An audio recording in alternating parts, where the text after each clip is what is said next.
Everybody, clearing. So this is an amethyst from Ontario, Canada. Cool. Okay, let's see what we can to start this off. And thank you, Divine Creator, for using me as a channel of only the highest, most beneficial information coming through. What can the Divine Feminine see? Okay, we get the card of boundaries in the reverse and trust. So somebody is expanding their capacity and warming up to the idea of letting you in, Divine Feminine. So you're becoming more particular about your boundaries. I'm just going to see how this works for the Divine Feminine. So what have the Divine Feminines been doing regarding their boundaries? Yeah, there's a cycle of grief and mourning ending. I just heard a whole bunch of Divine Feminine saying, hallelujah.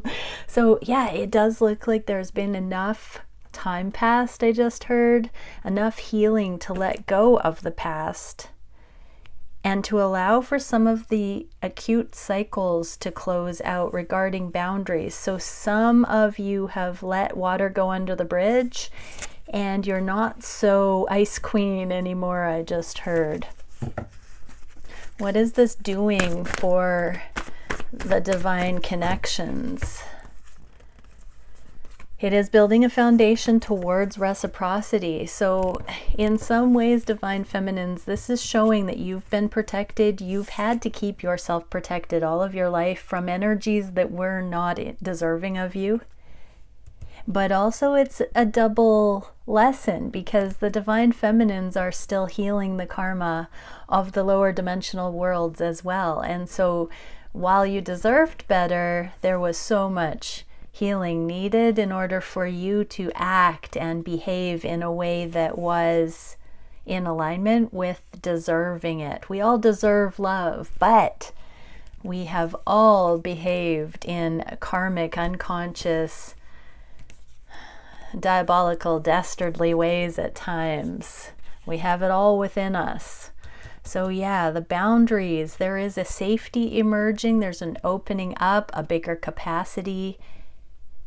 Divine Feminines have expanded. This is allowing you to trust yourself, to trust your read of energy so you don't throw yourself in harm's way or you don't make somebody else accountable when you darn well know, Divine Feminines, whether you should be going forward towards something or in a connection, whether it warrants, you know, the level of commitment or enthusiasm you have for it.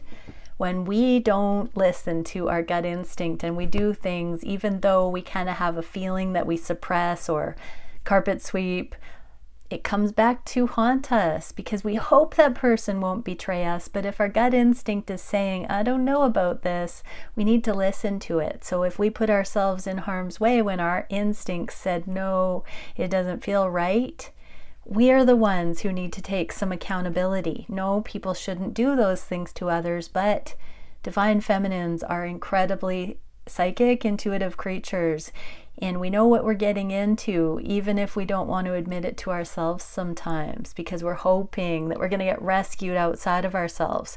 So Divine Feminines, you've really learned on this journey to trust your intuition and not put yourself in harm's way. And therefore, you're not going to allow yourself to be let down regarding certain boundaries you have.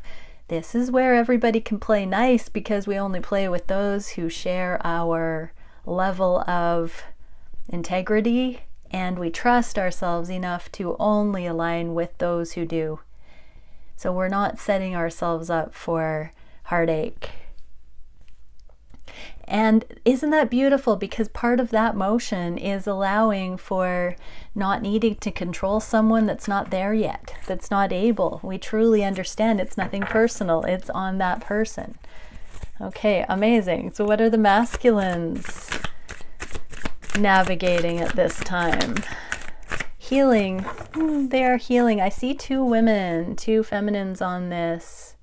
So I feel like the masculines are letting go of two things, karmic feminine energy and the power of their mothers still. We saw a lot of mother wound clearing last year, and it does feel like they're laying these influences to rest. they're smudging it here with the sage bundle. So it looks like the masculines are releasing feminine energies and laying multiple feminine energies to rest. Let's see what we can for how they're doing that. What more details, please, universe, divine. Ooh.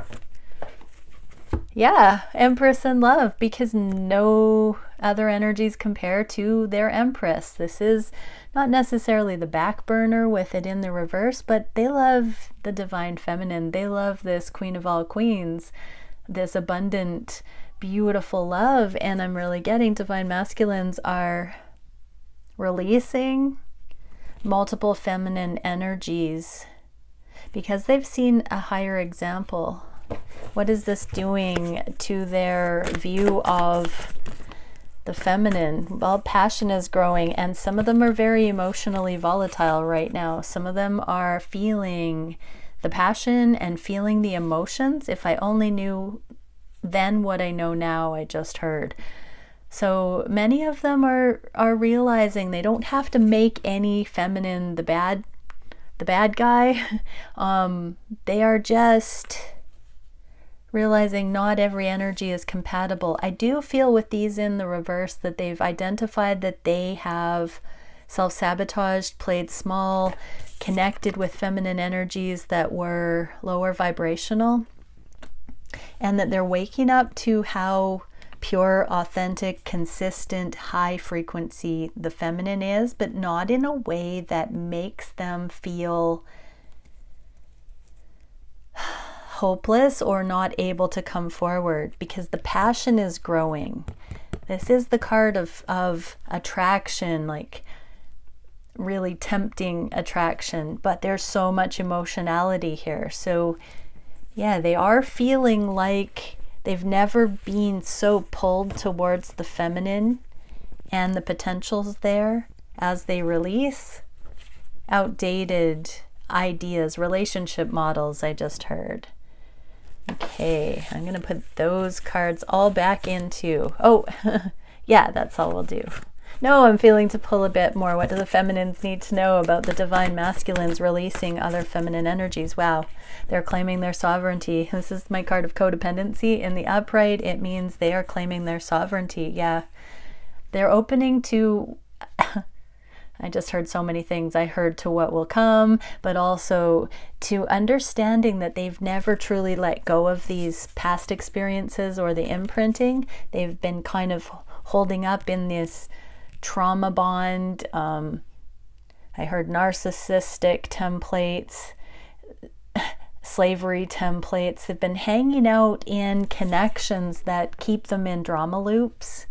And so if they let go of the being left for dead, stabbed in the back, sabotage partnerships where nobody's trustworthy and everybody's running amok and reckless and cheating and sneaking, and I heard thievery, like all the low vibe stuff, they're clearing that and purifying and trusting that when they actually believe that feminine energy doesn't have to be some kind of way like that, there's this bright, colorful future ahead, and they are daring to walk through that portal and believe they don't need to settle for these low frequency drama loop relationships. So yes, that is allowing the masculine polarity to be looking at what is possible in their lives for connection. Okay, let's have a check-in and see what the masculines are thinking consciously about the connections. What are they feeling on the heart space? What do they want to manifest? What are they